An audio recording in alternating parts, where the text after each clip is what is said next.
person got familiar with such an animal as a horseback in the Stone Age, and it cannot be said that this familiarity was mutually pleasant. For example, on the territory of eastern Ukraine there are a number of monuments, sites of the Upper Paleolithic where hunters specialized in the extraction of wild horses. With the transition to a producing economy, a settlement appears. People begin to tame animals, which include these hoofed animals. However, judging by the fact that the individuals whose bones are found by archaeologists are usually less than 5 years old, horses were also raised for gastronomic purposes. But about 5,500 years ago, men began to use them as sleds, as evidenced by the traces of cookies on the teeth by excavated bones. This process took place on the territory of the West Eurasian steppes. The main centers can be called northern Kazakhstan, the steppe Urals, and the Kuban.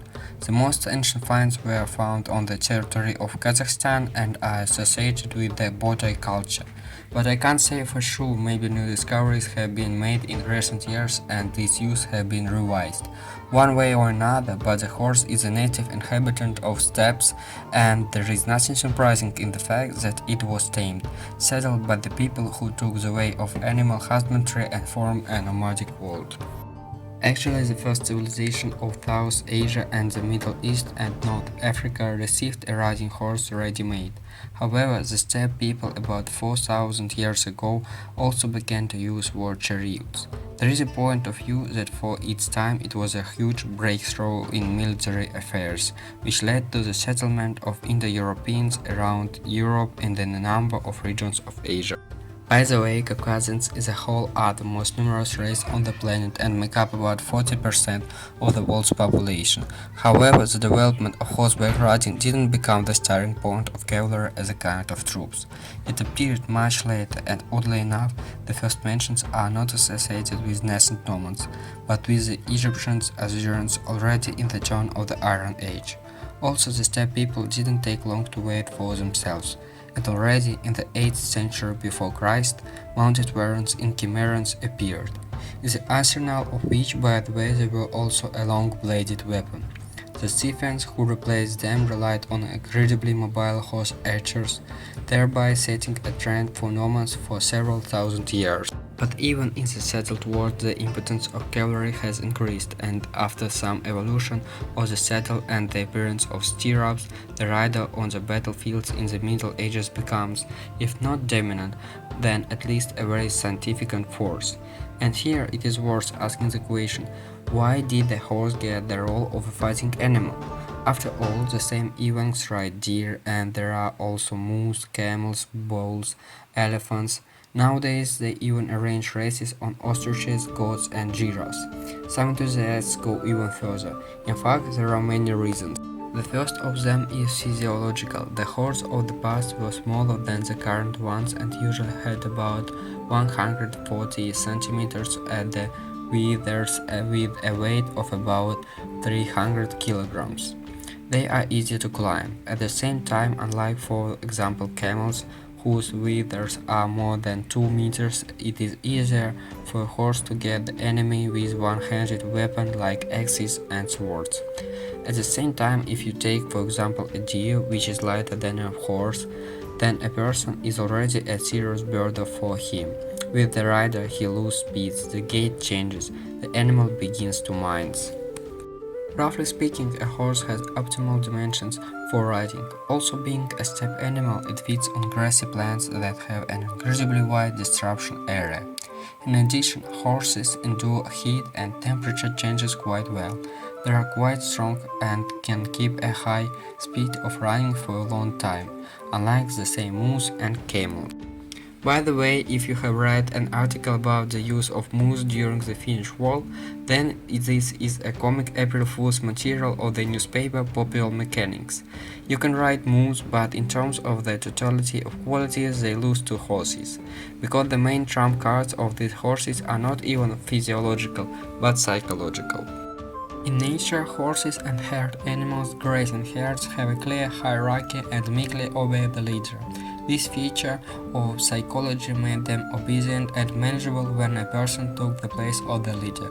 The advantages of a horse are not that it is smart, but that, with proper training, it is extremely obedient.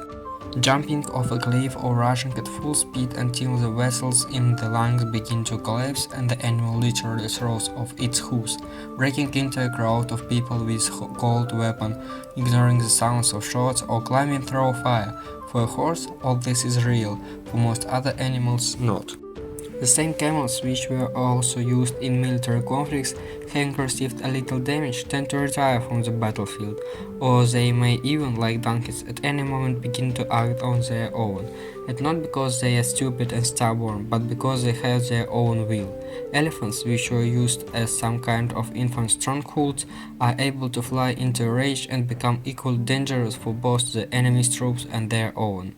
And it is extremely difficult to achieve absolutely submission from this animal. Also, if you listen to Hindus, they have had war elephants and javelins with a trunk and wielded it as sword. In general, you need to understand that animals have a number of scripts to use in war. The simplest is as a draft force, transportation of supplies, weapons and other equipment. For these purposes, many types of animals are suitable, ranging from dogs, deer and bulls to camels and elephants. The next one used at least since antiquity. It consists in the transfer of infantry on horseback. In modern times, if I'm not confused, this type of troops was called dragoons. This approach makes the infantry more mobile, and it isn't so important whether a horse, camels or donkeys are used at all. However, when it comes directly to the fighting, everything becomes more complicated. The most valuable way to use a riding vehicle on the battlefield is to use it as a mobile archery platform.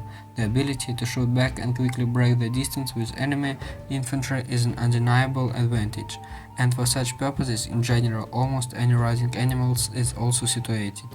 Also, beside the horse, due to its hair's qualities, allows you to create a high density of shooters who can, for example, circle around the enemy infantry as a single mass. In the case of direct melee, the horse in fact has no competitor. Camels are not able to maintain running for a long time. They do not climb into the thick of the battle. It is inconvenient to use something other than a bow from them.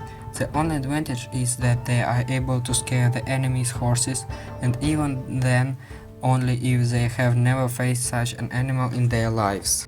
War elephants are an interesting and complex topic, but here we should mention the words of the German military historian Hans Delbrück. In no reliable description of the battle can we find anything scientifically committed by elephants. On the contrary, the side that had more elephants suffered defeat in most cases. There isn't a single example where elephants broke through the front of a closed infantry. And then we came to the most interesting, in my opinion, how horses were used in close combat. Actually, if we talk about the ancient world and the Middle Ages, most often the task of the rider was to drive up to the enemy forces and try to hit them with a spear, sword and other weapons. At the same time, since a man on a horse is more mobile, it was desirable to drive up to the flanks or even to the rear, while, for example, his own infantry connects the enemy by fighting on the main front. By the way, this was practiced by Alexander the Great, who had at his disposal heavy cavalry which played a role in his success. The main advantage of cavalry was mobility. Not only did she choose where to strike, but she could quickly retreat and regroup if necessary. The ideal scenario of its use is a strike in the back of the retreating infantry, which physically couldn't hide from the horsemen.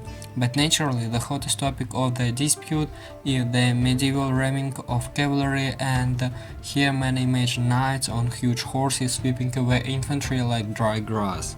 The cost of a war horse in the 13th century was 80 pounds. According to sources, for this money it was possible to buy 2,500 cows or to build a decent mansion.